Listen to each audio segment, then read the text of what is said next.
ஐந்து கரத்தனை ஆணை முகத்தினை இந்தின் இளம்புரை போலும் எய்ச்சனை நந்தி மகந்தனை ஞான கொழுந்தினை புந்தியில் வைத்து அடி போற்றுகின்றேனே. உலகெல்லாம் உணர்ந்து ஓதற்கு அறியவன் நிலவுலாவிய நீர்மலி வேணியன் அலகில் சோதியன் அம்பலத்து ஆடுவான் மலர் சிலம்படி வாழ்த்தி வணங்குவான்.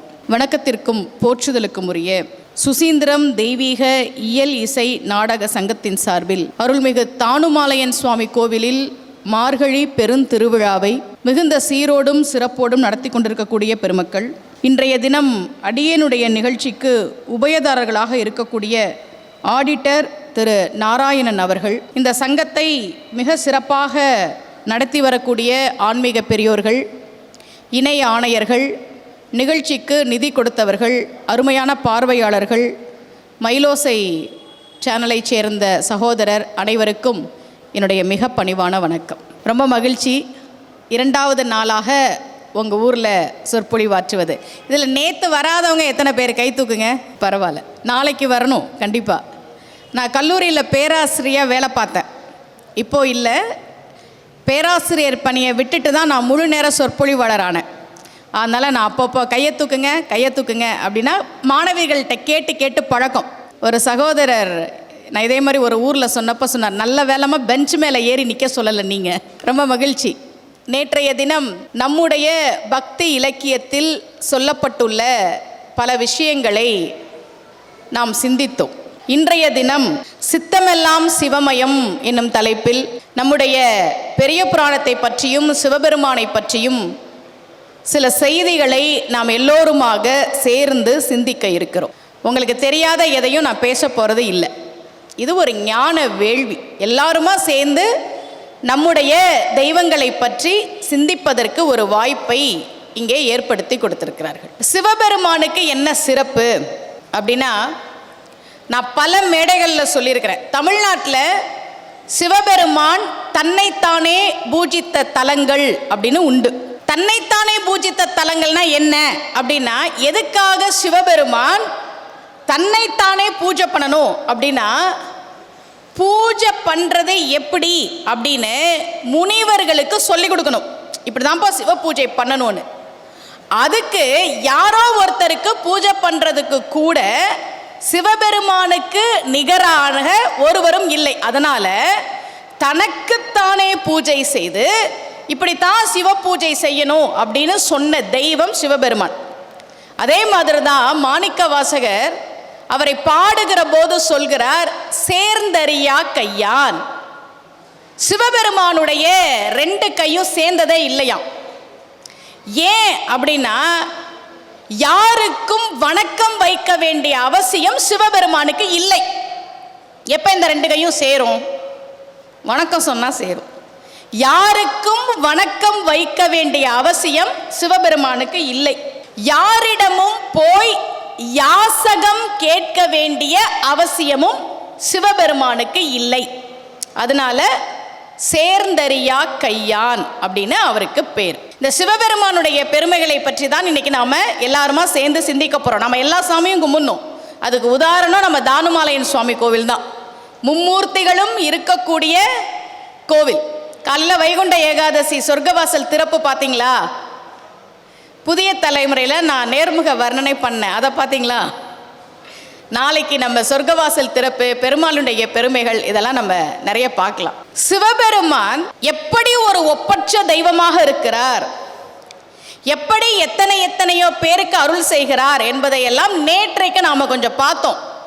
விரண்மிண்ட நாயனார் சிவபெருமானையே தலைவரையே சைவ சமயத்திலிருந்து ஒதுக்கி வைத்தார். அவருக்கு சைவ சமயம் கொடுத்திருக்கக்கூடிய இடம் நாயன்மார்களில் ஒருவர். மொத்தம் 63 நாயன்மார்கள். அதிலே ஒருவராக சிவபெருமானை சைவ சமயத்திலிருந்து விலக்கி வைத்த விரண்மிண்ட நாயனாரை வச்சிருக்கிறோம். சுந்தரரை பத்தி நம்ம எல்லாருக்கும் தெரியும். உங்களை யாராவது திட்டினா கோபம் வருமா வராதா? பைத்தியம் அப்படின்னு யாராவது சொன்னா, நீ பைத்தியம், உங்க அம்மா பைத்தியம், உங்க அப்பா பைத்தியம், என்னை பார்த்தா பைத்தியம் மாதிரி தெரியுதா அப்படின்னு சண்டைக்கு நிற்போம். நாமெல்லாம் யாரு? அற்ப மானிட பிறவிகள். நமக்கே இவ்வளோ கோபம் வருது. ஆனா சுந்தரர் பித்தான திட்டார், பைத்தியமேனு திட்டார். அந்த கதையெல்லாம் நான் அடுத்த வருஷம் சொற்பொழிவுக்கு வரும்போது நான் உங்களுக்கு விளக்கமாக சொல்கிறேன். சரியா? Advance booking. தெரியாமல் திட்டிட்டேன்றார் சுந்தரர். பித்தான்னு தெரியாமல் சொல்லிட்டேன்ப்பா. சரி பரவாயில்ல, நீ அதை வச்சே பாடுன்னு கேட்ட தெய்வம் சிவபெருமான்.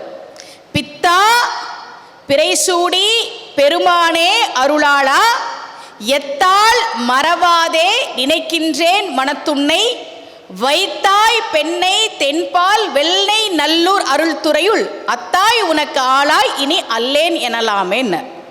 அதுதான் சிவபெருமான். நம்முடைய அருளாளர்கள் எத்தனையோ பதிகங்களை பாடி கொடுத்திருக்கிறார்கள். இதே நாகர்கோவிலுக்கு நான் 2006 ஒரு நிகழ்ச்சிக்காக வந்தேன். அப்போ எனக்கு திருமணமே ஆகலை. சித்திரை முத்தமிழ் மன்றம்னு இருந்தது. இங்கே குமாரவேல் தான் அதனுடைய நிறுவனர். அவர் ஒரு நிகழ்ச்சிக்கு அழைச்சிருந்தார். அப்போ தான் நான் கல்லூரி முடிச்சிருந்தேன். அந்த நிகழ்ச்சியில் என்னுடைய பேச்சை கேட்டுட்டு நான் பட்டிமன்றம் பேச வந்தேன். என்னோடய பேச்சை கேட்டுட்டு என்னுடைய நம்பர் வாங்குவாங்கல்ல, உங்கள் நம்பர் கொடுங்கன்னு, அப்படி நம்பர் வாங்கினார். அடுத்த ஒரு 2-3 மாதத்தில் ஃபோன் பண்ணி, அம்மா நாகர்கோவிலில் சொற்பொழிவு, 3 நாள் சொற்பொழிவுக்கு உங்கள் பேர் சொல்லிட்டேன். முதல் நாள் சம்பந்தர் தேவாரம், அடுத்த நாள் அப்பர் தேவாரம், அடுத்த நாள் சுந்தரர் தேவாரம்னு வச்சுட்டார் ஃபோனை. நான் ரொம்ப சின்ன பிள்ளை, அப்போ தான் காலேஜ் படிச்சிருக்கிறேன். இதெல்லாம் நான் படித்ததே கிடையாது. இப்போ நீங்கள் கூகுளில் எல்லாத்தையும் எடுத்துட முடியும். எல்லாமே நீங்கள் கூகுளில் எடுக்க முடியும். அப்போல்லாம் நூலகத்தில் போய் தேடி தேடி எடுக்கணும். சுந்தரர் பதிகம், சம்பந்தர் பதிகம், அப்பர் பதிகம்னு நூலகத்தில் போய் தேடி தேடி 3 நாள் சொற்பொழிவுக்கு நான் தயாரிச்சுட்டு வந்தேன். ஆன்மீக சொற்பொழிவாளர் சுமதி ஸ்ரீன்ற இன்றைய அடையாளத்துக்கு எனக்கு விதை போட்டது நாகர்கோவில் தான். இதில் முதல் நாள் சம்பந்தர் சொற்பொழிவு. சம்பந்தரை பற்றி பேசுகிறேன். அப்போ சின்ன பிள்ளை தானே, அப்போ தான் படிச்சிருக்கிறோம். முதல் முறை சம்பந்தரை பற்றி படிச்சுட்டு முதல் பதிகம் நான் படித்தது பணம் கிடைக்கிறதுக்கு கிடைக்கக்கூடிய பதிகம். தெரியுமா அந்த பதிகம் என்னென்னு? என்ன பதிகம் சொல்லுங்க? வாசி தீரவே காசு நல்குவீர். அதுவும் சொல்லலாம். ஞானசம்பந்த பெருமானுடைய அப்பாவுக்கு யாகம் செய்வதற்கு பொருட்கள் தேவைப்பட்ட போது திருவாவடுதுறை கோமுக்தீஸ்வரர் கோயிலுக்கு வரார் ஞானசம்பந்த பெருமான். நீங்கள் தஞ்சாவூர் பக்கம் கும்பகோணம் பக்கம்லாம் போனீங்கன்னா அந்த கோவிலுக்கெல்லாம் போய் பார்க்கணும். அந்த கோயிலில் இருந்து தான் திருமூலர் ஆண்டுக்கு ஒரு பாடலாக 3000 திருமந்திரம் பாடல்களை பாடினார். அந்த கோமுக்தீஸ்வரர் கோவிலுக்கு வந்து பாடுறார் ஞானசம்பந்தர். இடரினும் தளரினும் எனதொரு நோய் தொடரினும் உனகழல் தொழுதழுவேன் கடல் தனில் அமுதோடு கலந்த நஞ்சை மிடரினில் அடக்கிய வேதியனே, இதுவோ எமை ஆளுமாறு ஈவதொன்று எமக்கு இல்லையேல் அதுவோ உனது இன்னருள் ஆவடுதுறை அரணே. உண்மையா பொருளாதார தேவை இருப்பவர்கள் நம்பிக்கையோட ஒவ்வொரு நாளும் இந்த பதிகத்தை நீங்கள் சொல்லுங்க. அடுத்த வருஷம் நான் இங்கே சொற்பொழிவுக்கு வரும்போது என்கிட்ட ரிசல்ட் சொல்லுங்க. நம்பிக்கை தான் முக்கியம், நம்பிக்கை தான் முக்கியம். இந்த மாதிரி நான் ஞானசம்பந்தரை பற்றி பதிகம்லாம் சொன்னேன்னா பயத்தில் தான் பேசணும். அது பொதுவாக மேடை பயம் எனக்கு இருந்ததில்லை எப்போவுமே. ஆனால் சரியாக பேசணும், சம்பந்தர் பற்றி பேசுகிறோம். இப்போ பட்டிமன்றத்தில் நம்ம என்ன வேணால் ஜோக் சொல்லிடலாம். எங்கள் வீட்டுக்கு ஒருத்தர் வந்தாருங்கன்னு ஆரம்பித்து சொல்லிடலாம். ஞானசம்பந்தர் வாழ்க்கையில் அப்படியெல்லாம் நம்ம கதை விட முடியாதுல்ல. பேசி முடித்த பிறகு 4-5 பேர் வந்து ஒரு பதிகம் சொன்னீங்களே இடரினும் தளரினும், அதை எழுதி கொடுங்கன்னு கேட்டாங்க. எவ்வளவோ பதிகம் சொன்னேன், ஞானசம்பந்தர் பதிகம். அவங்க கேட்டது இடரினும் தளரினும். என் கையால் இடரினும் தளரினும் பதிகத்தை நான் எழுதி கொடுத்தேன். அதுக்கப்புறம் நான் எங்கே போனாலும் கேட்க ஆரம்பிச்சாங்களா, அதனால என்ன பண்ணேன்னா ஜெராக்ஸ் போட்டு எடுத்துகிட்டு போய் ஊர் தலைவர்கிட்ட கொடுத்துட்டு கோவில் தலைவர்கிட்ட கொடுத்துட்டு மக்களுக்கு விநியோகம் பண்ணுங்கன்னு பல நூற்றுக்கணக்கான பேருக்கு நான் பதிகங்களை கொடுத்துருக்குறேன். அப்படி தான் படித்து கொஞ்சம் கொஞ்சமாக படித்து வளர்ந்தோம். இப்போ ஞானசம்பந்த பெருமான் திருமருகளில் இருக்கக்கூடிய சிவபெருமான் மேலே ஒரு பதிகம் பாடுறார். எல்லாத்துக்கும் பதிகம் இருக்குது. நல்லபடியாக திருமணம் ஆகணுமா பதிகம் சொல்லணும். திருமண வாழ்க்கை நல்லா இருக்கணும்னா என்ன பண்ணணும்? பதிகம் சொல்கிறதோட கணவரை, ஏன் பெண்கள்லாம் சிரிக்கிறீங்க? நல்லா பார்த்துக்கணும்னு சொல்ல வந்தேன், கொடுமைப்படுத்தாதீங்கன்னுலாம் சொல்லலை. நல்லா பார்த்துக்கணும்.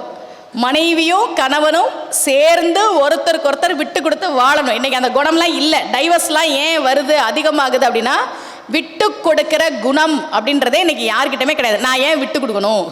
விட்டு கொடுக்குறதான் கல்யாணமே. நான் ஏன் விட்டு கொடுக்கணும், நான் ஏன் செய்யணும்னு.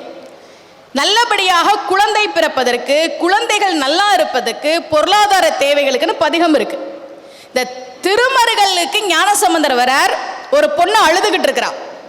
இவர் கேட்கிறார், என்ன நடந்தது? இவன் என்னுடைய கணவன் இறந்து போயிட்டான், என்ன பண்றதுன்னு தெரியல. இப்ப ஞானசம்பந்தர் திருமருகல் கோயில்ல இருக்கக்கூடிய சிவபெருமான் மீது பதிகம் பாடுகிறார். பதிகம் பாடுகிற போது சடையா எனுமால் சரணி எனுமால் என்று தொடங்கி பாடுகிற போது அவர் சொல்றார், குவளை மலரும் மருகல் உடையாய். குவளை மலர்கள் பூத்திருக்கக்கூடிய திருமருகலை உடையவனே அப்படின்னு பாடுறார். இப்ப நமக்கு இந்த இடத்துல படிக்கிறவங்களுக்கு ஒரு கோபம் வரணும். அப்ப கணவன் இறந்து போயிருக்கிறான், மனைவி கதறிக்கிட்டு இருக்கிற, நீ துடிச்சு போய் சிவபெருமான் கிட்ட பதிகம் பாடணும். சீக்கிரமா சிவபெருமானே காப்பாத்துன்னு பாடுறத விட்டுட்டு குவளை மலர்கள் மலர்ந்திருக்கும் மருகல் என்னும் ஊரில் இருக்கும் சிவபெருமானே, இப்ப இந்த அழகெல்லாம் தேவையா அப்படின்ற ஒரு கோபம் வரும்ல. ரொம்ப நுணுக்கமா அதுல ஞானசம்பந்தர் ஒரு விஷயத்தை வைக்கிறார். என்ன தெரியுமா? சிவபெருமானே, நீ இருக்கிற இந்த திருமருகல்ல குளம் கூட பூவோட இருக்குப்பா, குவளை மலரோட இருக்கு, இந்த பொண்ணு பூவோட இருக்க வேணாமா? அதனால் இவளுடைய கணவனை நீ உயிர்ப்பித்து கொடு என்று பாடிய பாடல் தான் சடையா எனுமால் சரணி எனுமால் அப்படின்ற அந்த பாடல். இந்த மாதிரி பதிகங்கள் எல்லாம் சொல்லணும். இன்னைக்கு கல்யாணத்துக்கு வரன் கிடைக்கிறது ரொம்ப கஷ்டம். நந்தி கல்யாணம் பார்த்தால் முந்தி கல்யாணம், கேள்விப்பட்டிருக்கிறீங்களா? அது எங்க நந்தி கல்யாணம் நடக்கும்னு தெரியுமா? தெரியாதா? திருமழபாடி, அங்கதான் நந்தி கல்யாணம் நடக்கும். திருமணத்திற்கு காத்திருக்கக்கூடிய ஆண்கள் பெண்கள் எல்லாரும் நல்லா கேட்டுக்கங்க. ஏன் நந்தி கல்யாணம் பார்த்தால் முந்தி கல்யாணம் அப்படின்னு சொன்னாங்கன்னா, திருமழபாடியில தான் சிவபெருமான் ஐயாரப்பர்னு கோவில் இருக்கு தஞ்சாவூர் பக்கத்துல. ஏன் ஐயாரப்பர்னா 5 ஆறுகள் பாயக்கூடிய இடத்திலே இருக்கக்கூடிய ஈசன், அதனால அவருக்கு பேர் ஐயாரப்பர்னு பேரு. அப்பர் சுவாமிகளுக்கு அவர் அங்கதான் கைலை காட்சி கொடுத்தார். தையம்மாவாசை அன்னைக்கு அந்த கோவில்ல கைலை காட்சி நடக்கும். அங்க இருக்கக்கூடிய ஐயாரப்பர் திருமலபாடிக்கு போய் நந்தி இருக்கிறாரே, சிவபெருமானுக்கு வாகனமா ஒருத்தர் இருக்கிறாரே நந்தி, அவருக்கு சுயசாம்பிகையை பெண் கேட்டு திருமணம் செய்து வைத்தார். சிவபெருமான் திருமலமாடிக்கு போய் திருமணம் செஞ்சு வச்சு 7 ஊருக்கு பொண்ணு மாப்பிள்ளைய கூட்டிட்டு வருவார். சப்தஸ்தான தலங்கள்னு பேரு. அப்ப அந்த நந்தி கல்யாணம் நிறைய பேர் என்கிட்ட ஜாதகம் பார்த்த பல பேரை நான் அந்த நந்தி கல்யாணம் பாருங்க சொல்லுவாங்க. 35 வயசு ஆயிடுச்சுமா, 32 வயசு ஆயிடுச்சுமா அப்படின்னு நந்தி கல்யாணம் பார்க்க அனுப்பியிருக்கேன். நேற்று நான் சொன்னேன், மூல நட்சத்திரம்னு கல்யாணம் ஆகாமல் இருந்த ஒரு பொண்ணுக்கு நான் ஒரு கோயில் போக சொன்னேன். அப்படி இந்த மூல நட்சத்திரம், பூராட நட்சத்திரம், ஆயில்ய நட்சத்திரம் இதெல்லாம் ஆகாது. அதுவும் முக்கியமாக யாருக்கு ஆகாதுன்னா பெண்களுக்கு ஆகாதுன்னு தான் வச்சிருக்கிறாங்க. ஆண் மூலம் அரசாலும், பெண் மூலம் பெண்கள்லாம் போராட்டம் பண்ணணும்.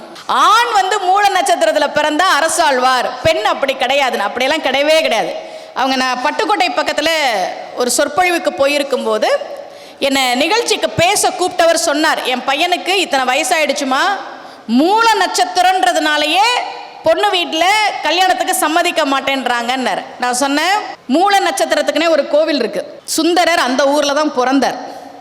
உளுந்தூர்பேட்டை பக்கத்தில் திருநாவலூரில் பக்த ஜனேஸ்வரர் கோவில் இருக்கு. அந்த கோயிலுக்கு ஒரு மூலம் நட்சத்திரம் அன்னைக்கு போய் சிவபெருமானையும் தட்சிணாமூர்த்தியும் வழிபாடு பண்ணுங்க அப்படின்னு சொன்னேன். அவர் கேட்டுக்கிட்டாரு. அதுக்கப்புறம் அவருடைய பொண்ணு எனக்கு மெசேஜ் பண்ணியிருந்தாங்க, ஒரு கோவில் சொன்னீங்களே எங்கள் அண்ணனுக்கு, அந்த கோவில் சொல்லுங்கன்னு. நான் மெசேஜ் டைப் பண்ணி அனுப்புகிறேன். உளுந்தூர்பேட்டை பக்கத்தில் திருநாவலூரில் பக்த ஜனேஸ்வரர் கோயிலில் மூலம் நட்சத்திரம் அன்னைக்கு போகவும் அப்படின்னு. மூல நட்சத்திரம் வர்ற வரைக்கும் காத்திருந்து போனாங்க. ஒரே மாசத்துல நிச்சயதார்த்தமாகி எனக்கு வாட்ஸ்அப்பில் அவங்க மெசேஜ் பண்ணியிருக்கிறாங்க. அப்போ என்னன்னா, கோவில்களுக்கு ஒரு சக்தி இருக்கு. தெய்வங்களை நாம இறுக்கி பிடிச்சிக்கிட்டோம் அப்படின்னா தெய்வங்கள் நமக்கு அருள் செய்யும். அதுல சந்தேகமே வேணாம். எந்த நட்சத்திரமாக இருந்தாலும் சரி, யாராவது மூல நட்சத்திரத்தில் பிறந்தவங்களா இருந்தாலுமே நீங்க அந்த கோவிலுக்கு போயிட்டு வாங்க. ஆஞ்சநேயர் பிறந்தது மூல நட்சத்திரத்தில். இப்போ போயிட்டு வந்தேன் கோவிலுக்கு, விஸ்வரூப ஆஞ்சநேயரை பார்த்தேன். நம்ம நாட்டில் சார் நிறைய நம்முடைய தெய்வங்களை பற்றி தப்பாக சொல்லி, நீ விநாயகரை கும்பிடாத, ஆஞ்சநேயரை கும்பிடாத, ராமரை கும்பிடாத, சிவனை கும்பிடாத, இப்படிலாம் சொல்லி வச்சுருக்காங்கல்ல. அமெரிக்க முன்னாள் அதிபர் ஒபாமா அவர்கள் பேசின ஒரு வீடியோவை நான் பார்த்தேன். கையில் ஆஞ்சநேயர் சிலை வச்சிருக்கிறார். அவர் சொல்கிறாரு, எனக்கு ஒருத்தர் கொடுத்தாரு, எப்பயாவது மனசு கஷ்டமாக இருந்ததுன்னா இந்த சிலையை வச்சுக்கங்க அப்படின்னு சொல்லி கொடுத்தாரு. இது எனக்கு ஒரு சக்தியை கொடுக்குது அப்படின்னு ஒபாமா அவர்கள் பேசின ஒரு வீடியோ என்னோட யூடியூப் சேனலில் நான் போட்டிருக்கிறேன். இப்போ அனுமன் ஜெயந்தி வந்ததில்ல, அப்போ அவர் பேசின வீடியோவை போட்டு அனுமன் ஜெயந்திக்கு நான் வீடியோ போட்டிருக்கிறேன். வெளிநாட்டில் இருக்கிறவங்களுக்கெல்லாம் தெரியுது நம்முடைய தெய்வங்களினுடைய அருமை. ஆஞ்சநேயருக்கு என்ன சிறப்பு அப்படின்னா, மூல நட்சத்திரத்தில் பிறந்தார். பஞ்சபூதங்களையும் வென்றவர் ஆஞ்சநேயர். பஞ்சபூதங்கள் என்னென்ன? நிலம், நீர், காற்று, நெருப்பு, ஆகாயம். நல்லா தெரிஞ்சுக்கணும். பஞ்சபூதங்களை நாம் மாசுபடுத்திட்டு தெய்வங்கள் கிட்ட போய் என்ன கேட்டாலும் நடக்காது. ஏன்னா தெய்வங்கள் பஞ்சபூதங்கள் வழியாகத்தான் நமக்கு அருள் செய்யும். எல்லா ஆத்துலையும் ஜோசியர் தோஷம் கழிக்க சொன்னார்னு குளிச்சுட்டு ட்ரெஸ்ஸை அப்படியே போட்டுட்டு வராங்க. நீரை மாசுபடுத்தினால் இறையருள் நிச்சயமா கிடைக்காது. பஞ்சபூதங்களை வென்றவர் ஆஞ்சநேயர். அதை கம்பர் எழுதினார். அஞ்சிலே ஒன்று பெற்றான், அஞ்சிலே ஒன்றை தாவி, அஞ்சிலே ஒன்று ஆறு ஆக ஆறியிருக்காக ஏகி, அஞ்சிலே ஒன்று பெற்ற அணங்கை கண்டு அயலார் ஊரில் அஞ்சிலே ஒன்றை வைத்தான் அவன் நம்மை அழித்து காப்பான். ஆஞ்சநேயரை கும்பிடும்போது இந்த ஸ்தோத்திரத்தை சொல்லணும். வாயு புத்திரனாக பிறந்தார், ஆகாய மார்க்கமாக சென்றார், நிலத்திலிருந்து கிடைத்த சீதைக்கு அருள் செய்தார், நெருப்பு வச்சார். படையப்பா படம் பார்த்தீங்களா? ரீரிலீஸ் எத்தனை பேர் பார்த்தீங்க? இப்போ படையப்பா படத்தில் என்ன சீன் உங்களுக்கு ரொம்ப பிடிக்கும்? என்னம்மா சித்தமெல்லாம் சிவமயம்னு பேச வந்துட்டு நீங்கள் ரஜினிகாந்த் பற்றியெல்லாம் பேசிகிட்டு இருக்கிறீங்களே. படையப்பா ரீரிலீஸ் பார்த்தீங்களா? படையப்பா படம் பார்த்துருக்கிறீங்களா? அதில் எந்த சீன் உங்களுக்கு ரொம்ப பிடிக்கும்? ஊஞ்சல் காட்சியா? ஊஞ்சல் காட்சி உங்களுக்கு ஞாபகம் இருக்கா? பார்க்காதவங்க 2K கிட்ஸு மறுபடியும் அந்த படத்தை போய் பாருங்க, சரியா? ரம்யா கிருஷ்ணன் ரஜினி சாருக்கு சேர் கொடுக்காம படையப்பாக்கு எந்த ஒரு நாற்காலியும் இருக்கக்கூடாதுன்னு எல்லாத்தையும் எடுக்க சொல்லிட்டு இவங்க மட்டும் கால் மேல கால் போட்டு உட்காந்துருப்பாங்க.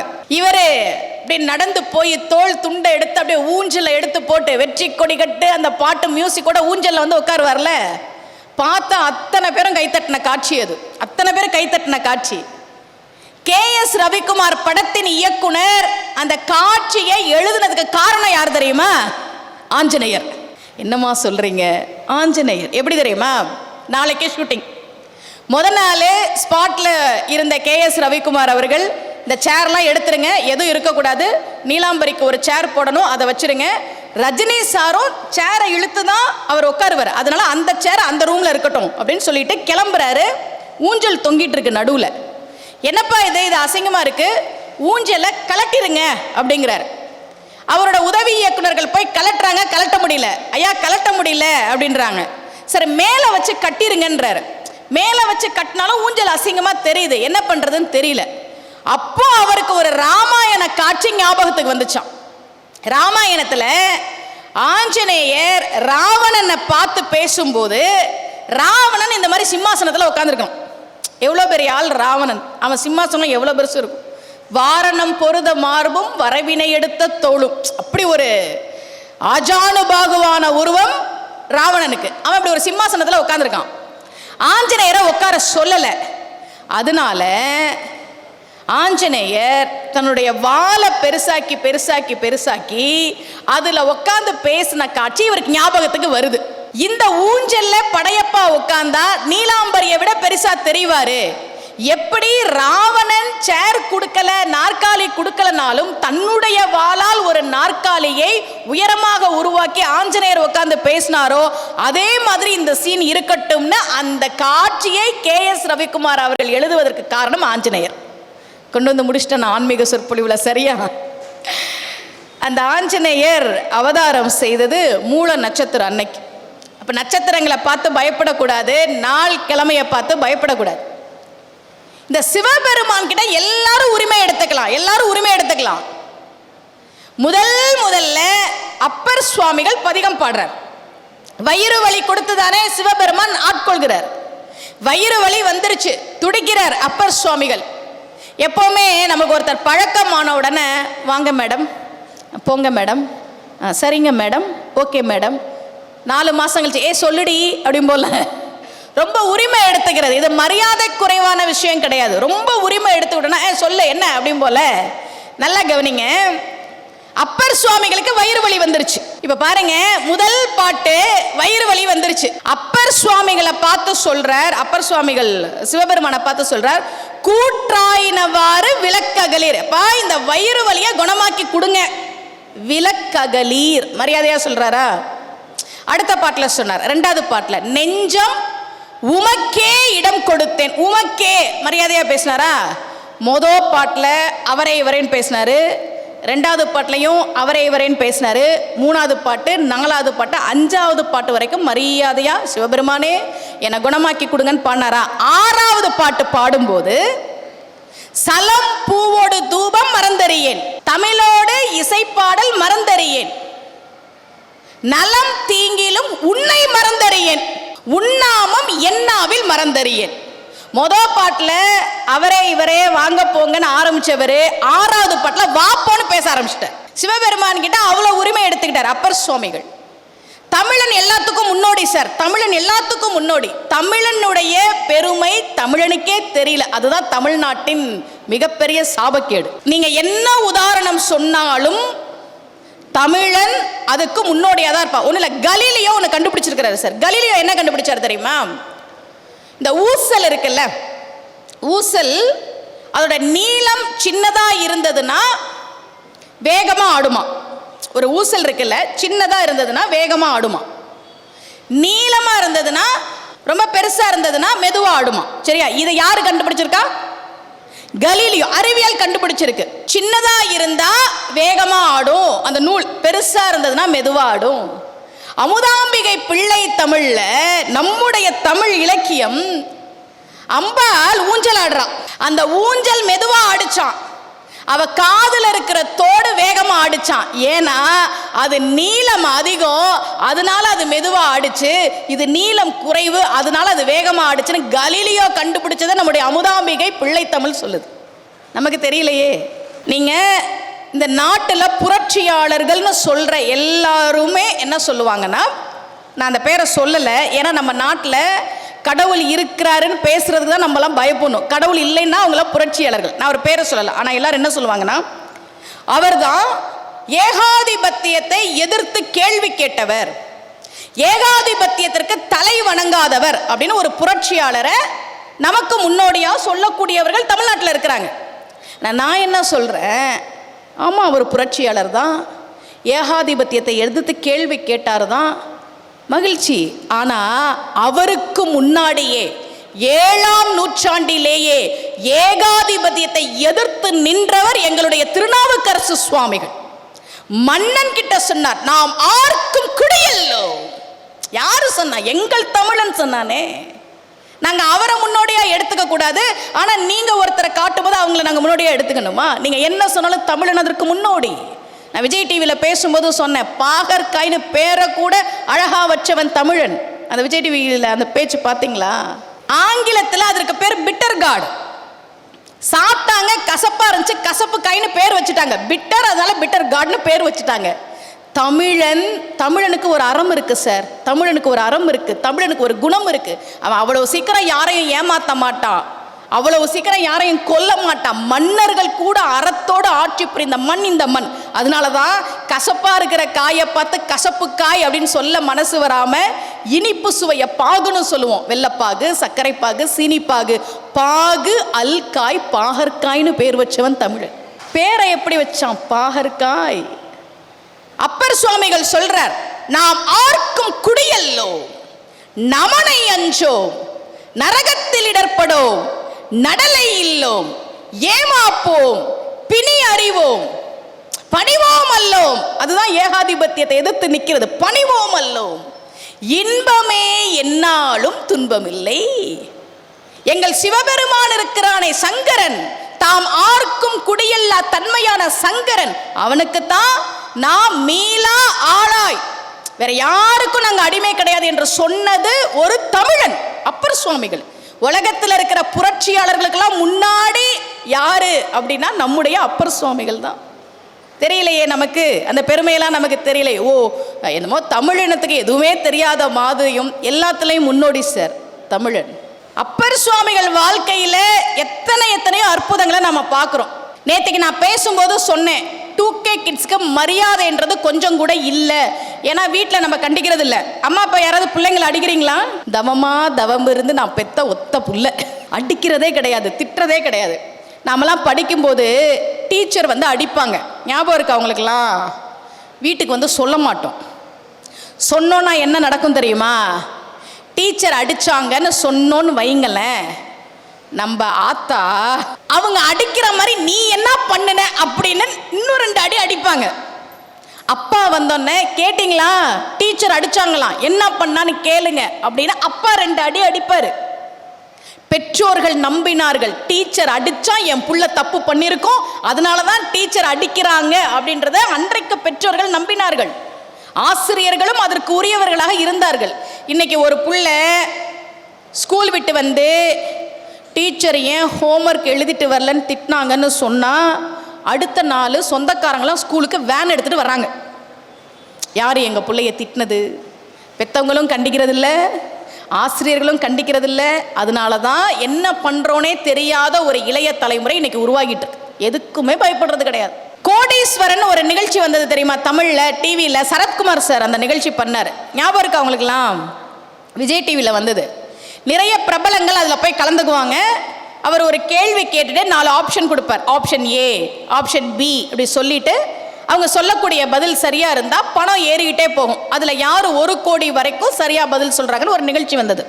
இப்போ அது ஹிந்தியில் வந்துக்கிட்டு இருக்கு, குரோர்பதின்னு வருது. அமிதாப் பச்சன் தான் அந்த நிகழ்ச்சியை பண்ணுறார். அமிதாப் பச்சன் யார் சார்? இந்தியாவினுடைய சூப்பர் ஸ்டார் இல்லையா? இந்தியாவுடைய சூப்பர் ஸ்டார். வயசு எவ்வளோ அவருக்கு, அனுபவம் எவ்வளோ அவருக்கு, சாதனை எவ்வளோ அவருக்கு. அந்த நிகழ்ச்சி 10 வயசு குழந்தைகளுக்கான நிகழ்ச்சி. ஒரு பையன் வந்து உட்கார்றான். இப்போ போன மாசத்துல நடந்தது, யூடியூப்ல இருக்கு, போய் பாருங்க. 10 வயசு பையன் அவர் முன்னாடி வந்து உட்கார்றான். கொஞ்சம் கூட மரியாதையே இல்லை, வந்து உட்காரான். தனக்கு தான் எல்லாம் தெரியும் அப்படின்ற மாதிரி.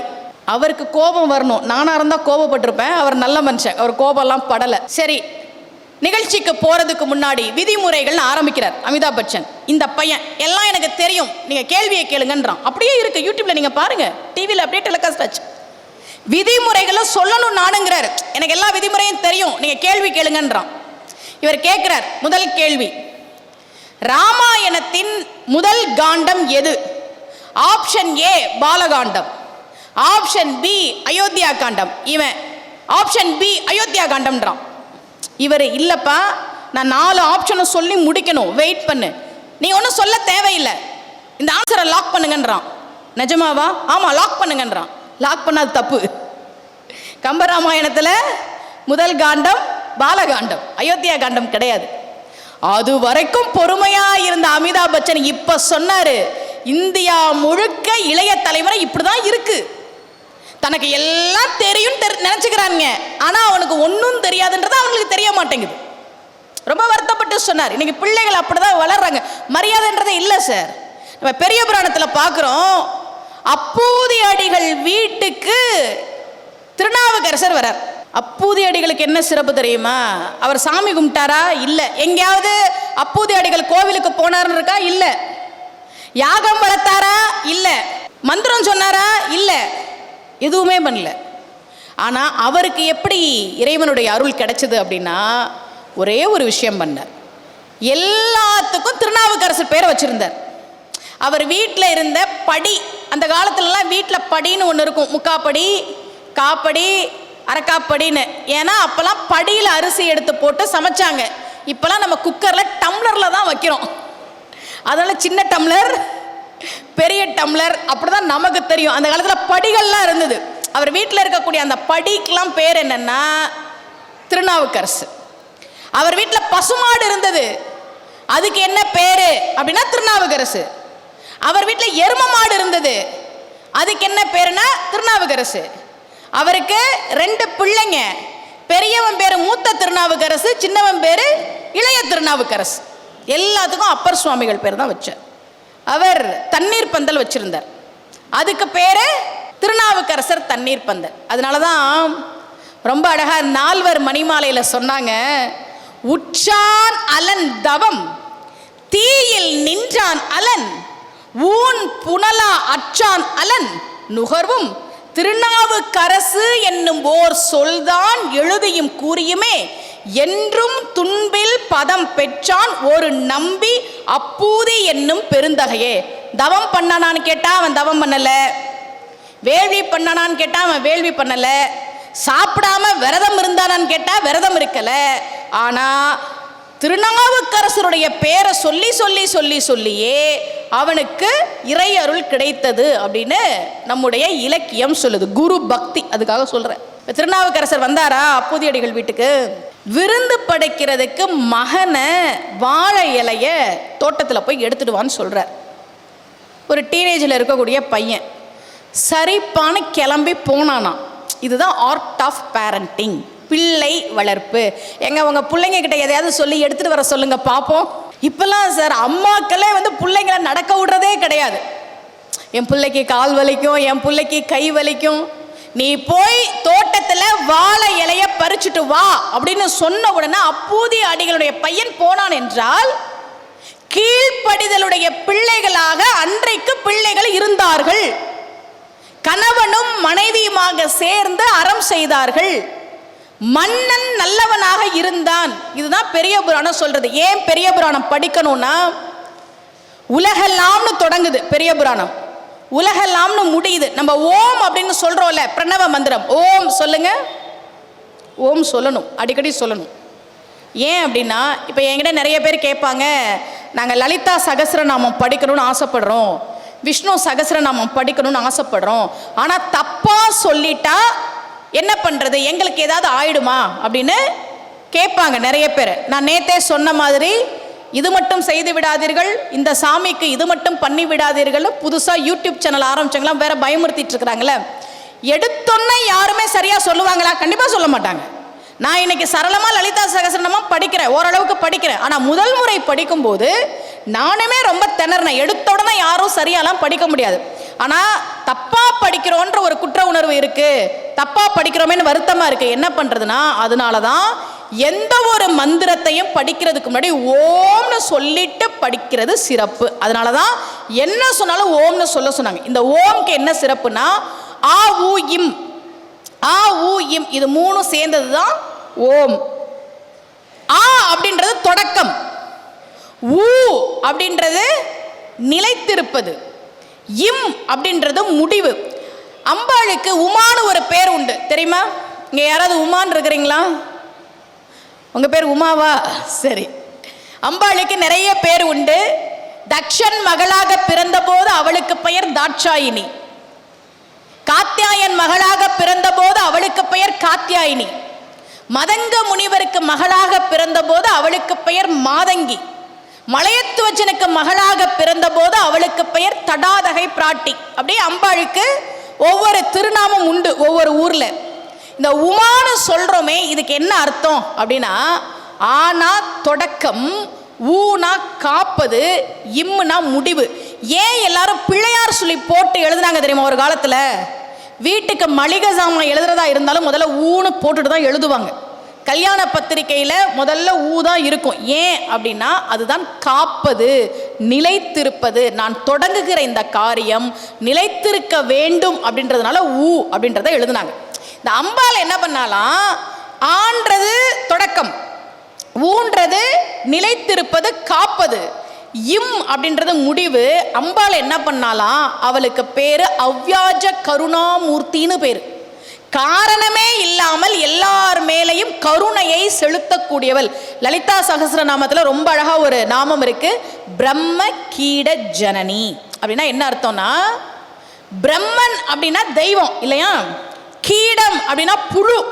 இவள் புழுவுக்கும் தாயாக இருக்கிறாள், தெய்வங்களுக்கும் தாயாக இருக்கிறாள். புழு அப்படின்னா ஒதுக்க மாட்டாளாம் அம்பாள். அவ என்ன பண்றா, இந்த உலகத்தில் இருக்கக்கூடிய உயிர்களை எல்லாம் காப்பதுதான் தன்னுடைய முதல் கடமைன்னு ஊவ முதல்ல வச்சுக்கிட்டாலாம். இப்போ ஓம்ன்ற பிரணவ மந்திரத்துல ஆ ஊ இம், ஆ ஊ இம் இருக்கா. அம்பாள் என்ன பண்றா, என்னுடைய முதல் கடமை என்னுடைய பிள்ளைகளை காப்பதுன்னு ஊவ முதல்ல வச்சுக்கிட்டா. ஊ இம் அ சொல்லுங்க, ஊ இம் அ, ஊ இம் அன்னு சொன்னா உமானு வரும். அதுதான் அம்பாளுக்கு பேரு. ஏன் அவளுக்கு உமானு பேருன்னா, பக்தர்களை காப்பது என்னுடைய முதல் கடமை அப்படின்னு வைத்திருக்க கூடியவள். அதனாலதான் அவளுக்கு பேரு உமா. இந்த ஓம்ன்ற பிரணவ மந்திரம் இருக்கு பாருங்க, நீங்க பெரிய புராணம் எடுத்தாலும் சரி, கம்பராமாயணம் எடுத்தாலும் சரி, கந்தபுராணம் எடுத்தாலும் சரி, எல்லாமே உலகெல்லாம், உலகு, உலக உவப்ப அப்படிதான் தொடங்கியிருப்பாங்க. இந்த பெரிய புராணத்தை சேக்கிழார் எழுதியது சிவபெருமானுடைய அருளால் எழுதுறார். சிவபெருமானுடைய அருளால் எழுதுறார். அதுக்கு தான் பெரிய புராணம்னு பேரு. பெரிய புராணம்ன்ற பேர் சேக்கிழார் வைக்கல, அதுக்கு அவர் வச்ச பேரு திருத்தொண்டர் புராணம். அவர் முதலமைச்சராக இருந்தவருங்க அனபாய சோழன் கிட்ட. பெரிய புராணம் எழுதுவதற்காக முதலமைச்சர் பதவியை விட்டு விட்டு வந்தவர் சேக்கிழார் பெருமான், தெய்வ சேக்கிழார். ஒரு அரசியல்வாதியும் ஒரு மருத்துவரும் ஒரு டாக்டரும் ஒரு இன்ஜினியரும் மலை ஏறி போனாங்க. ரொம்ப உயரமான ஒரு மலை. அங்கேருந்து ஒரு கயிறு தொங்கிட்டு இருந்தது. அதை பிடிச்சி ஏறி போகிறாங்க 3 பேரும். கயிறு திடீர்னு அருந்து விழுகிற மாதிரி ஆகுது. அப்போ அந்த டாக்டர் சொன்னார், 3 பேரோட வெயிட்டை இந்த கயிறு தாங்காது, யாராவது ஒருத்தர் கீழே குதிச்சாதான் மீதி 2 பேர் மலை ஏறலாம், இல்லைனா 3 பேருக்கும் மரணம். சொல்லிட்டு சொன்னார், இல்லை நான் நிறைய இந்த சமூகத்துக்கு சேவை பண்ண வேண்டி இருக்கு, நான் டாக்டர், அதனால் நான் குதிக்க மாட்டேன். இன்ஜினியர் சொன்னார், ஆமாம் ஆமாம் நானும் இந்த சமூகத்துக்கு நிறைய சேவை பண்ண வேண்டியிருக்கு, அதனால் நானும் குதிக்க மாட்டேன். மலை ஏறலைன்னா கூட இந்த கயிறை பிடிச்சி நான் பத்திரமா கீழே போயிடுவேன். அரசியல்வாதி சொன்னார், அப்பா நீ டாக்டர், நீ இன்ஜினியர், நான் 5வது ஃபெயிலு, அமைச்சராக இருக்கிறேன், என்னால் இந்த சமூகத்துக்கு எந்த பிரயோஜனமும் இல்லை, அதனால நானே குதிக்கிறேன், நீங்கள் 2 பேரும் உயிரோட சந்தோஷமாக இருங்க, ஏன்னா உங்கள் சேவை இந்த நாட்டுக்கு தேவை. 2 பேரும் சரின்னாங்க. நான் கீழே குதிக்கிறேன்றேன், 2 பேரும் தலையை மட்டும் ஆட்டுறீங்க, கை தட்டுங்கடா. உணர்ச்சி வசப்பட்டு 2 பேரும் கை தட்டினாங்களா? பேச்சில் ஏமாந்துடக்கூடாது, அதுக்கு சொன்னேன். நிறைய பேர் இப்படிதான் நம்மகிட்ட எப்படி பேசுறாங்கப்பா அப்படின்னு, அதெல்லாம் நமக்கு வைக்கிற ஆப்புன்றதை நம்ம புரிஞ்சுக்கணும். முதலமைச்சராக இருக்கிறார் தெய்வ சேக்கிழார், அதை விட்டுட்டு தான் அவர் பெரிய புராணம் எழுதினார். பொதுவாக தெய்வத்தை நம்ம எப்படி பார்ப்போம்? பாதாதி கேசமாக பார்ப்போம், அப்படி தானே? அதுதானே முறை. தெய்வத்தை பாதாதி கேசமாக தான் பார்க்கணும். நீங்கள் எந்த கோயிலுக்கு போனாலும் பாதத்திலேருந்து ஆரம்பித்து தெய்வத்தை பார்க்கணும், ஏன்னா நாமெல்லாம் சாதாரண மனிதர்கள்.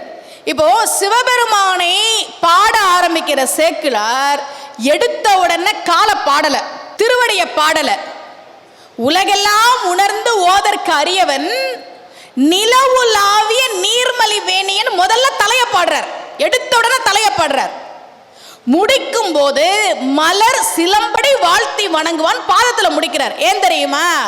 நாமெல்லாம் அற்ப மானிட பிறவிகள், நாம கும்பிடும் போது நாம பாதத்திலிருந்து ஆரம்பிச்சு பார்ப்போம். அவர் தெய்வ சேக்கிழார், சிவபெருமானே துணையாக அவர் சிவபெருமானுடைய தலைய பாடினார், பாதத்தை பாடல. அப்ப பெரிய புராணம்லாம் படிக்கணும், நம்முடைய பிள்ளைகளுக்கு சொல்லணும். ஒவ்வொரு வரலாறும் நம்முடைய அடியவர்கள் எப்படியெல்லாம் அறத்தோடும் தர்மத்தோடும் வாழ்ந்தார்கள். மனுநீதிச்சருடைய கதை சார், மனுநீதிச்சருடைய கதை. எல்லாருக்குமே ஒரு சமூக பொறுப்பு இருந்தது சார், அந்த நாட்டில் இருந்தது. இப்போவும் ஒன்றும் கெட்டு போல. இந்த மாதிரி ஆன்மீக நிகழ்ச்சிகள் மூலமாக ஆன்மீகவாதிகள்லாம் ஒன்று சேர்ந்து இருந்தோன்னா, நேற்று நான் சொன்ன மாதிரி கலியுகத்தில் இருக்கக்கூடிய அத்தனை தீமைகளையும் ஆன்மீகன்ற ஒரு சின்ன செடி காப்பாற்றின மாதிரி இந்த உலகம் காப்பாற்றப்படும். ஆன்மீகவாதிகள் ஒற்றுமையாக இருக்கணும், அவ்வளோதான். அப்பூதி அடிகள் அந்தனர், அப்பர் சுவாமிகள் அந்தனர் கிடையாது, அவர் வேளாளர். ஜாதி பார்த்தாங்களா? இல்லையே. பூம்பாவையை என்னுடைய மகளை ஞானசம்பந்த பெருமானுக்குன்னு வச்சிருந்த சிவனேசன் செட்டியார், அவர் செட்டியார். சம்பந்தர் செட்டியாரா? இல்லையே. அப்ப பெரிய புராணம் என்ன சொல்லுதுன்னா, ஆன்மீகவாதிகள் முதல்ல ஒற்றுமையா இருங்கப்பா. நீ ஆன்மீகன்ற ஒரு இனமா ஒற்றுமையா இரு, அதுதான் நமக்கு பெரிய புராணம் சொல்லக்கூடிய செய்தி, அதுதான் செய்தி. இப்ப மார்கழி திருவாதிரை வரப்போகுது. அதுக்கு முன்னாடி நான் உங்களுக்கு சில வழிபாடுகள்லாம் சொல்லிட்டு போறேன். இன்னைக்கு சிவபெருமானுக்கு நம்ம செய்ய வேண்டிய சில வழிபாடுகள் இன்னைக்கு நான் என்னோட சொற்பொழிவில் சொல்றேன். ஜனவரி 2ஆம் தேதி புது வருடப்பிறப்பு பிறகுதா, வர ஜனவரி 2 மார்கழி மாதம் மிருக சீரிச நட்சத்திரம். அன்னைக்கு என்ன தெரியுமா சிறப்பு? அன்றைக்குத்தான் சிவபெருமான் யமன் மார்க்கண்டேயரை பிடிக்க வந்தபோது தன்னுடைய காலால் எட்டி உதைத்து மார்க்கண்டேயர் மகரிஷிக்கு என்றும் 16 என்று அருள் செய்த நாள் மார்கழி மாதம் மிருக சீரிச நட்சத்திரம். அன்னைக்கு இப்போ எங்களை மாதிரி ஜோதிடர்கள்கிட்ட சொல்லுவாங்க, எங்கள் அப்பாவுக்கு ஹார்ட் அட்டாக் வந்துருச்சு, எங்கள் அம்மாவுக்கு உடம்பு சரியில்லை, எனக்கு இந்த மாதிரி பிரச்சனை இருக்குன்னா முறையாக ட்ரீட்மெண்ட் எடுத்துக்கோங்க, டாக்டர் என்ன சொல்கிறாருன்னு கேட்டுக்கங்க, அதோட இந்த ஆயுஷ் ஹோமம் பண்ணுறது, மிருத்யுஞ்சய ஹோமம் பண்ணுறது, இதெல்லாம் பண்ணுங்கன்னு சொல்லும்போது முடிஞ்சால் மார்கழி மிருக சீரிசம் அன்னைக்கு பண்ணுங்கன்னு சொல்லுவோம். நீங்களும் என்ன பண்ணுங்கள், மிருத்யுஞ்சய மந்திரம் அன்னைக்கு சொல்லி நீங்கள் வழிபாடு பண்ணுங்க. அதெல்லாம் நமக்கு கடமை, நமக்கு சொல்லப்பட்டிருக்கக்கூடிய கடமை. மார்கழி மாதம் மிருகசீர்ஷ நட்சத்திரம் அன்னைக்கு மிருத்யுஞ்சய மந்திரம் சொல்லி சிவபெருமான வழிபாடு பண்ணணும். பட்டினத்தார் சொல்றார், நமக்கெல்லாம் எப்போ மரணம் வரும்னு அவர் சொல்றார். ஏன் எல்லாம் திகிலடிஞ்ச மாதிரி இருக்கிறீங்க? நமக்கு எப்போ மரணம் வரும்னு பட்டினத்தார் சொல்லியிருக்கிறார் ஒரு பாட்டில். நான் சொல்றேன் பாருங்க. வினை போகமே ஒரு தேகம் கண்டாய், வினைதான் ஒழிந்தால் தினை போது அளவும் நில்லாது கண்டாய். என்ன தெரியுமா சொல்றார்? நீ இந்த உலகத்துக்கு ஏன் வந்திருக்க தெரியுமா? நீ அனுபவிக்க வேண்டிய கர்ம வினையை அனுபவிக்கிறதுக்கு வந்திருக்கிற. அந்த கர்ம வினையை அனுபவிச்சு முடிச்ச அடுத்த நொடி உன் உடம்புல உயிர் இருக்காதுங்கிற பட்டினத்தார் சொல்றார். உன் கர்மா முடிஞ்சதுன்னா நீ கிளம்பிடுவப்பா, தினை போது அளவும் ஒரு செகண்ட் கூட உன்னால உயிரோட இருக்க முடியாது சொல்லிட்டு சொன்னார். இல்லையே, எனக்கு நிறைய ஆசை இருக்கு, கனவு இருக்கு, நான் இன்னும் கொஞ்ச நாள் வாழணும்னு நினைக்கிறியா அப்படின்னு அடுத்த வரியில சொன்னார். வினை போகமே ஒரு தேகம் கண்டாய், வினைதான் ஒழிந்தால் தினை போது அளவும் நில்லாது கண்டாய், சிவன் பாதம் நினை. சிவபெருமான் பாதத்தை பிடிச்சுக்கோ. ஏன் சிவனை பிடிச்சுக்கோன்னு சொல்லாம சிவன் பாதத்தை பிடிச்சுக்கோன்னு சொன்னார் தெரியுமா? அந்த பாதம் தான் யமனை எட்டி உதைத்த பாதம். யமனை எட்டி உதைச்ச சிவபெருமானுடைய பாதத்தை நீ பிடித்து கொண்டால் உங்க வீட்லயும் அகால மரணம் வராது, துர்மரணம் வராது, உனக்கும் அகால மரணம் துர்மரணம் வராது, நல்ல ஆயுள் கிடைக்கும் என்பதால் சொன்னார். சிவன் பாதம் நினை, நினையாரே நீங்கி நினைப்போரை மேவும் இந்நெறியில் நின்றால் யார் எனக்கு உளரோ மனமே உன்னை போல் என்று பாடினார் பட்டினத்தார். அதே ஜனவரி 2 அதை பண்ணிருங்க. நாமெல்லாம் முடிஞ்ச வரைக்கும் தினமும் கோவிலுக்கு போகணும். ஆனால் அதுக்கு இன்னைக்கு யாருக்குமே நேரம் கிடையாது. நான் ஊராக சொற்பொழிவு பண்ணிட்டு இருக்கிறேன். நான் எங்கே தினமும் கோயிலுக்கு போகிறது? ஆனால் எனக்கு ஒரு பாக்கி என்னன்னா, சொற்பொழிவு பண்ணுறதே கோவிலில் தான் பண்ணுறேன். அதனால எல்லா கோவிலுக்கும் அடிக்கடி போகிற ஒரு பாக்கியத்தை கடவுள் கொடுத்துருக்கிறார். தினமும் கோவிலுக்கு போக முடியலன்னா வாரம் ஒரு முறை போகணும். ரொம்ப கஷ்டமா, வீக்கெண்டு தான் நாங்கள் தூங்குவோம், அதனால் வாரம் ஒரு முறை போகவும் முடியாது. சரி, மாதம் ஒரு முறை போகலாம். ரொம்ப கஷ்டமா, மாதம் ஒரு முறையெல்லாம் கோயிலுக்கு போகிறதெல்லாம் எங்களுக்கு கஷ்டம், பரவாயில்ல. ஆனால் வருடம் ஒரு முறை, ஒரு நாள் கண்டிப்பாக நாம் கோயிலுக்கு போகணும். நீங்கள் இறைவனை நம்புறீங்க, ஆன்மீகவாதியாக இருக்கிறீங்க, சிவனை கும்பிடுறீங்க அப்படின்னா நீங்கள் தினமும் கோயிலுக்கு போகலைனாலும், வாரத்தில் ஒரு நாள் கோயிலுக்கு போகலைனாலும், மாதத்தில் ஒரு நாள் கோயிலுக்கு போகலைனாலும், வருடத்தில் ஒரு நாள் நாம் எல்லாரும் கண்டிப்பாக கோவிலுக்கு போயே ஆகணும். அந்த நாள் மார்கழி திருவாதிரை, ஆருத்ரா தரிசனம் பார்க்கணும். நமக்கு விதிக்கப்பட்டிருக்கக்கூடிய கடமை. நீங்கள் சாமி கும்பிட்றீங்கன்னா அன்றைக்கி பார்க்கணும். ஆஃபீஸ் போகணுமே, என்னம்மா பண்ணுறது, கொஞ்சம் நேரம் எடுத்து போக முயற்சி பண்ணுங்கள். நடராஜரை போய் தரிசனம் பண்ணணும் அன்னைக்கு. ஏன் அப்படின்னா, மார்கழி மாதம் திருவாதிரை நட்சத்திரம் அன்றைக்குத்தான் நடராஜர் ஆடினார். அவர் காலடியில் உலகம் இயங்க ஆரம்பித்தது. இதெல்லாம் நம்ம பேசணும்னா நம்மளை கிண்டல் பண்ணுவாங்க. ஜெர்மனியில் அணு ஆராய்ச்சி மையம் இருக்கு சார், சென்னு பேர் அதுக்கு, CERN. நீங்கள் கூகுளில் போய் பாருங்க. அந்த ஜெர்மனி அணு ஆராய்ச்சி மையத்தில் நடராஜர் சிலை வச்சிருக்கிறாங்க. என்ன தெரியுமா சொல்றாங்க? நடராஜரினுடைய இந்த நடன வடிவம் காஸ்மிக் டான்ஸ், அணு ஆராய்ச்சியோடு ஒத்து போகிறது என்று ஜெர்மனியில் உள்ள அணு ஆராய்ச்சி மையத்தில் நம்ம நடராஜர் சிலையை வச்சிருக்கிறாங்க. நாம தெரிஞ்சுக்கணும், அதெல்லாம் நம்ம பிள்ளைகளுக்கு சொல்லணும். சயின்ஸ் அப்படின்னு பேசுறாங்களா, அறிவியல்னு பேசுறாங்கல்ல, ஏதோ ஒரு காரணம் இருக்கு, எல்லாத்துக்கும் ஒரு தொடர்பு. இன்னொன்று சார், தன்வந்திரி பகவான் யாரு? ஆரோக்கியத்தை கொடுக்கக்கூடியவர். அவர் கையில் ஒன்று வச்சிருப்பார், பார்த்துருக்கிறீங்களா? தன்வந்திரி பகவான் கையில் என்ன இருக்கும்னு தெரியுமா? அட்டைப்பூச்சி இருக்கும். ஏன் தன்வந்திரி பகவான் கையில் அட்டைப்பூச்சின்றத நாளைக்கு சொற்பொழிவில் நான் சொல்கிறேன். அது வீடியோலலாம் வராது, தெரிஞ்சுக்கணுன்னா நாளைக்கு சொற்பொழிவுக்கு வாங்க. மார்கழி மாதம் திருவாதிரை அன்றைக்கு கோவிலுக்கு போய் நடராஜரை தரிசனம் பண்ணணும். ஆருத்ரா தரிசனம் கண்டிப்பாக பார்க்கணும். ஏன் அப்படின்னா, சிவபெருமானுக்கு 6 அபிஷேகம், முக்கியமான அபிஷேகம். 6 அபிஷேகம் பண்ணுவாங்க. அதில் 3 திதிப்படி பண்ணுவாங்க, 3 நட்சத்திரப்படி பண்ணுவாங்க. அதில் ஒன்று தான் திருவாதிரை நட்சத்திரம் அன்னைக்கு பண்ணுறது. அது ஏன் மார்கழி மாதம் பண்ணுறது விசேஷம் அப்படின்னா, அது என்ன சார் 6 அபிஷேகம் சிவபெருமானுக்குன்னா, தேவர்களுக்கு ஒரு நாள் அப்படின்றது நமக்கு ஒரு ஆண்டு. நம்ம ஒரு நாள் கோயிலில் 6 கால பூஜை பண்ணுறோம்ல சார், அதே மாதிரி தான் தேவர்கள் சிவபெருமானுக்கு 6 கால பூஜை பண்ணுறாங்க. அதுதான் வருஷத்தில் வரக்கூடிய அந்த 6 அபிஷேகம். அதில் மார்கழின்றது தேவர்களுக்கே பிரம்ம முகூர்த்தம் மாதிரி. அந்த நேரத்தில் நடக்கக்கூடிய அபிஷேகத்தை பார்ப்பது சிறப்பு. நடராஜர் உருவத்தை நினச்சிக்கணும். ஆதி பரநாட, அங்கை அனலாட, ஓதும் சடையாட, உன்மத்த முற்றாட, பாதி மதியாட, பாரண்டம் மீதாட, நாதமோடு ஆடினான் நாதாந்த நட்டமே அப்படின்னார் திருமூலர். அப்போ மார்கழி மாதம் திருவாதிரை நட்சத்திரம் அன்றைக்கு சிவபெருமானை போய் ஆருத்ரா தரிசனம் பார்க்கணும். சரி, எதுக்குமா சாமி போய் கும்பிடணும், என்னதாமா கிடைக்கும், சிவனை கும்பிட்டா என்ன கிடைக்கும் சொல்லுங்க. ஏன்னா இப்போ எல்லாம் அப்படிதான். நம்ம கடவுள் இன்று உங்களுக்கு காட்சி தருவார் அப்படின்னு சொன்னா கூட மக்கள் வருவாங்களான்னு தெரியல, எனக்கு தெரியல. கடவுள் உங்களுக்கு காட்சி கொடுப்பாரு வாங்கன்னு. ஆனா சனி பெயர்ச்சி ஆகிறார்னா அத்தனை பேரும் கோயிலில் போய் நிற்கிறாங்க. அவ்வளவு பயம் சனி பகவான் மேல எல்லாருக்கும், அவ்வளவு பயம். தெய்வங்களை வழிபாடு செய்தால் என்ன கிடைக்கும் அப்படின்னா, நம்மளுடைய அருளாளர்கள் சொன்னாங்க, முதல் விஷயம் சார், மனசுல நிம்மதி கிடைக்கும். நீங்க எல்லாமே இருக்குங்கிறான், ஆனா மனசுல நிம்மதி இல்லைங்கிறான். 3 வயசு பையன் சொல்றான், வாழ்க்கையே வெறுப்பா இருக்கு. அவனுக்கு வயசு 3. இந்த வருஷம் ஐபிஎல் பார்த்தீங்களா? ஐபிஎல் பார்த்தீங்களா? யார் கப்பு ஜெயிச்சா? யார் கப்பு ஜெயிச்சா? ஆர்சிபி. எத்தனை வருஷம் கழிச்சு ஜெயிச்சதுன்னு தெரியுமா? ஆர்சிபி ஜெயிச்சதுன்னு அவன் சந்தோஷத்தில் அழுதான். பாதி பேர் அது ஜெயிச்சிருச்சுன்னு அழுதுட்டு இருக்காங்க. நீங்கள் இந்த நம்ம வீட்டில் விளையாடக்கூடிய பிள்ளைகள்லாம் பாருங்களேன், எதுக்கு அழுதுங்க, எதுக்கு சிரிக்குதுங்க? பிள்ளைகளுக்கு நம்ம சொல்லித்தரோம், நம்ம ஆன்மீகத்தில் எவ்வளோ விஷயங்கள் இருக்குது, சாமி கும்பிட்டா எல்லாம் கிடைக்கும். முதல்ல மனசில் நிம்மதி கிடைக்கும் சார். இந்த கோயிலுக்கு போனால் ஒரு நிம்மதி கிடைக்கும். அதுதான் நம்ம பெரியவர்கள் சொன்னாங்க. பணம், புகழ், செல்வம். என் வாழ்க்கையில் என்னைக்கு நான் ஆன்மீக சொற்பொழிவு பேச ஆரம்பித்தனோ அன்னைக்கு தான் சார் என்னோட வறுமை நீங்குச்சு. அன்னைக்கு தான் என்னோட வறுமை நீங்குச்சு. எனக்கு தெரிஞ்சவங்களுக்கு தெரிஞ்சிருக்கும், நான் அம்மா அப்பா இல்லாமல் அனாதையாக வளர்ந்த பொண்ணு. தெரிஞ்சிருக்கும் சில பேருக்கு. எங்கள் அப்பா கிட்ட ஒரு ஜோசியர் சொல்லிட்டான், நான் பிறந்தப்ப இந்த பொண்ணு பிறந்த நேரம் உங்களுக்கு கஷ்டம்தான்ட்டான். அதனால எங்கள் அப்பாவுக்கு என்னை பிடிக்கவே பிடிக்காது சார். டெய்லி பெல்ட்டால அடிப்பார். எங்கள் அப்பா என்னை கூப்பிடுறதே தரித்திரம் பிடிச்சவளேன்னு தான் கூப்பிடுவார். ஒரு நாள் கூட என்னை பேர் சொல்லியோ பாப்பானோ தங்கோன்னு செல்லோனோ கூப்பிட்டதே கிடையாது. என்னை தரித்திரம் பிடிச்சவளேன்னு தான் கூப்பிடுவார். ஒரு நாள் கழுத்தில் கைத்தை கட்டி கிணத்துக்குள்ள அப்படி தள்ளுறாரு. நான் பயமா இருக்குன்னு கத்துறேன். அவருக்கு அதெல்லாம் மனசு இறக்கமே கிடையாது.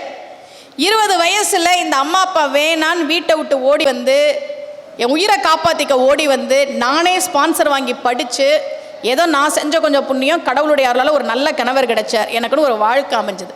வாழ்க்கையில் நம்ம எதுவுமே இல்லாமல் இவ்வளோ தூரம் வந்திருக்கோம்னா, நம்ம முதல்ல பட்டிமன்ற பேச்சாளராக தான் இருந்தேன். என்றைக்கு நான் ஆன்மீகம் பேச ஆரம்பிச்சனோ, எப்போ நம்முடைய பக்தி இலக்கியங்களை பற்றி மக்கள்கிட்ட சொல்ல ஆரம்பிச்சனோ, நம்ம உங்கள்கிட்ட மேடையில் சொல்கிறதுக்கு அதை திரும்ப திரும்ப சொல்லி பார்ப்போம்ல. இப்போ இடரினம் தளரினம் சொல்லுங்க அப்படின்னு மேடையில் சொல்கிறதுக்கு முன்னாடி நான் ஒரு 20 முறை சொல்லி பார்ப்பேன். அதனுடைய பலனோ என்னமோ கடவுள் வாழ்க்கையில் ஒரு உயர்வை கொடுத்துருக்குறார். அப்போ சாமி கும்பிட்டா நல்லது நடக்குமா? என் ஜாதகம்லாம் அவ்வளோ நல்ல ஜாதகம் சார். எந்த ஜோசியர்கிட்ட நீங்கள் கொடுத்தாலும் இந்த பிள்ளைலாம் இப்போ உயிரோட இருக்க வாய்ப்பே இல்லையம்பாங்க. அவ்வளோ நல்ல ஜாதகம் என் ஜாதகம். அப்படியெல்லாம் இருந்தும் வாழ்க்கையில் நம்ம இவ்வளோ இருக்கிறோம் அப்படின்னா தெய்வங்கள் மீது வைத்திருக்கக்கூடிய நம்பிக்கை. ஞானசம்பந்த பெருமான் மதுரைக்கு கிளம்புறார். மதுரைக்கு கிளம்புகிற போது அப்பர் சுவாமிகள் சொல்றார், கிளம்பாதீங்க, வேணாமே. இன்னொன்று தெரிஞ்சுக்கோங்க, பக்தியில் ஆணவம் இருக்கக்கூடாது. ஞானசம்பந்தர் வயசுல சின்னவர், சின்ன குழந்தை. ஞானசம்பந்தர் சின்ன பிள்ளை. அவர் ஞானத்தின் திருவுருவை நான்மறையின் தனித்துணையை வானத்தின் மிசையின்றி மண்ணில் வளர்மதி கொழுந்தை தேனக்க மலர்கொன்றை செஞ்சடையார் சீர்தூக்கும் கானத்தின் எழுப்பிறப்பை கண் கழிப்ப கண்டார்கள். ஞானசம்பந்தர் வருகிற போது சேக்கிழார் பாடுகிறார். அவர் சின்ன குழந்தை. நாவுக்கரசர் வயசுல பெரியவர், அனுபவத்தில் பெரியவர், ஞானசம்பந்தரை விட பல வருடங்கள் பெரியவர். ஆனா தன்னை தாழ்த்தி கொண்டு ஞானசம்பந்தனுடைய பல்லக்கை சுமந்தார் அப்பர் சுவாமிகள். அப்ப பக்தியில நான் பெரியவன் நீ பெரியவன் இந்த மாதிரி ஆணவம்லாம் இருக்கக்கூடாது. எங்க ஊர்ல ஒரு கோவில் கும்பாபிஷேகத்துக்கு ஒருத்தர் அந்த ஊர்லயே அவர் தான் அதிகமா நிதி கொடுத்தார். ஒரு 2 லட்சம் ரூபாய் வரைக்கும் கொடுத்தார். மற்றவங்களாம் எவ்வளோ கொடுத்துருப்பாங்க? 1000 ரூபாய், 500 ரூபாய், 100 ரூபாய் கொடுத்தவங்களாம் இருக்குன்றாங்க. எல்லாரும் நிறைய உதவி பண்ணிட முடியுமா? அதிகமாக ஒரே ஆள் 2 லட்சம் கொடுத்தது அவர் தான். ஆனால் கும்பாபிஷேகத்துக்கு அவர் வரல. ஏன்னு கேட்டால் அவர் சொல்கிறாரு, பத்திரிகையில் அவர் பேரை பெருசாக போடலையாம். இந்த சாமிக்கு 2 லட்சம் என்ன விட்டா வேற யாரு கொடுப்பா? நான் கொடுத்தேன், பேரை சின்னதாக போட்டிருக்கிறீங்க அப்படின்னாரு. இதுதான் மனிதர்களுடைய புத்தி. நான் எவ்வளோ பெரிய ஆளு, என்ன மாதிரி உண்டா அப்படின்னு. அப்படிலாம் இல்லை. ஆணவம் இருக்கக்கூடாது என்று நமக்கு சொல்லி காட்டியவர்கள் நம்முடைய அருளாளர்கள். இப்போ ஞானசம்பந்தர் கிளம்புகிற போது அப்பர் சுவாமிகள் சொன்னார், இன்னைக்கு நாளும் கோளும் நல்லா இல்லையே. அப்போதான் ஞானசம்பந்த பெருமான் கோளறு பதிகம் பாடினார். ஒவ்வொரு நாளும் சொல்லணும். நேற்று நான் நாள் என் செய்யும் சொன்ன, இருந்தீங்களா? அப்போ கந்தர் அலங்காரத்தில் நாள் என் செய்யும் பாட்டு ஒவ்வொரு நாளும் சொல்லணும். அதே மாதிரி கோளறு பதிகத்தையும் ஒவ்வொரு நாளும் சொல்லணும். வேயுறு தோழிபங்கன் விடமுண்ட கண்டன், சொல்லுங்க, மிக நல்ல வீணை தடவி மாசரு திங்கள் கங்கை முடிமேல் அணிந்து என் உளமே புகுந்த அதனால் நவகிரகங்கள் பேரை சொல்றார். ஞாயிறு திங்கள் செவ்வாய் புதன் வியாழன் வெள்ளி சனி பாம்பு இரண்டும் உடனே, ராகு கேதுன்ற 2 பாம்பு, அது நல்லது பண்ணும் அடியார் அவருக்கு மிகவேனர். ஒவ்வொரு நாளும் சொல்லணும். எத்தனையோ கோவில்கள்ல சார் எத்தனையோ அற்புதங்கள் இன்னைக்கும் நடந்துட்டு இருக்கு. அச்சுத கலப்பாளர்னு ஒருத்தர், அவருக்கு ரொம்ப வருஷமா குழந்தை இல்லை. அந்த காலத்துலலாம் ஏதாவது பிரச்சனைனா திருமுறையில் நூல் சாத்தி பார்ப்பாங்க. திருமுறையில் நூல் சாத்தி பார்க்குற வழக்கம்னு ஒன்று இருந்தது. எனக்குமே எப்பயாவது ஏதாவது ஒன்று தேவைன்னா நான் நூல் சாத்தி பார்ப்பேன். எனக்கு என்ன பதிகம் வந்திருக்கு, அந்த பதிகம் பாடப்பட்ட கோவில் எது அப்படின்னு. அச்சுத கலப்பாளர் அவருடைய குரு கிட்ட போய் சொல்றார். குரு நூல் சாத்தி பார்க்கும்போது திருவெண்காடு கும்பகோணம் பக்கத்தில் இருக்கு புதன் ஸ்தலம், அதனுடைய பதிகம் வருது. குழந்தை இல்லைன்னு தானே பார்க்க போனாரு, குழந்தை இல்லைன்னு தானே பார்க்க போனாரு. பேயடையா பிரிவெய்தும் பிள்ளையினோடு நினைவு ஆயினவே வரம் பெறுவார். மனசுல குழந்தை வேணுன்ற எண்ணம், ஐயுற வேண்டா ஒன்றும் சந்தேகமே வேணாம், அந்த பதிகம் தான் வந்துச்சு. வேயனைய தோல் உமை பங்கன் வெண்காட்டு முக்குள நீர் தோய் வினையார் அவர்தம் தீவினையே, அந்த பாட்டு பதிகம் வருது. உடனே கிளம்பி போறார் மனைவியோட. 3 தீர்த்தம் இருக்கு. முக்குள நீர்னா 3 தீர்த்தத்துல நீராடி திருவெண்காட்டிலே இருக்கக்கூடிய ஸ்வேதாரண்யேஸ்வரரை தரிசனம் பண்றார்.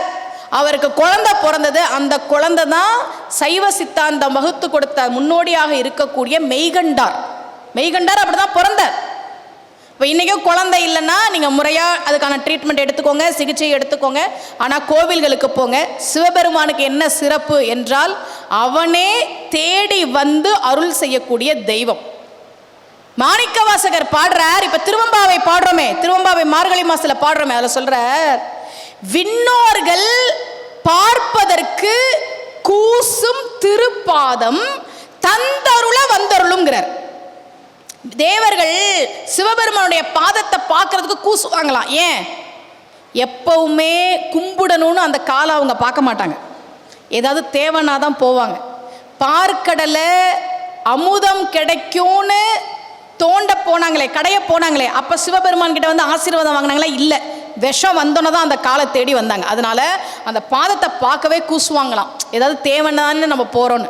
அந்த பாதத்தை சிவபெருமான் என்ன பண்ணுவாராம், பக்தர்களுக்கு வந்து இந்தா பார்த்துக்கோ, இதுதான் என்னுடைய பாதம், இதுதான் என்னுடைய பாதம். திருமாலுக்கு காட்டாத பாதம், தெய்வங்களுக்கு காட்டாத பாதம், தேவர்களுக்கு கிடைக்காத திருவடி பேருன்னு பக்தர்களுக்கு தேடி தேடி வந்து காட்டுவான்னு மாணிக்க வாசகர் ரொம்ப அழகா பாடுறார். அதுதான் சிவபெருமானுக்கு இருக்கக்கூடிய சிறப்பு. அடுத்த நிகழ்ச்சிக்கு நேரம் ஆயிடுச்சாங்கய்யா, மகிழ்ச்சி, பரவாயில்ல.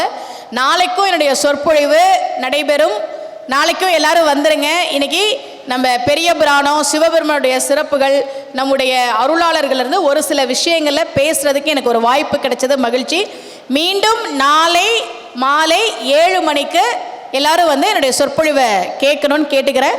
இந்த வாய்ப்பை கொடுத்த ஐயா சிவதான பிள்ளை உள்ளிட்ட அந்த சங்கத்தின் உறுப்பினர்கள் அத்தனை பேருக்கும், கோவிலுடைய ஆணையர், இணை ஆணையர் ரொம்ப பொறுமையாக அம்மாலாம் ரசித்து கை தட்டினாங்க, நன்றிங்கம்மா. பார்வையாளர்கள் அனைவருக்கும் என்னுடைய நன்றி, வணக்கம்.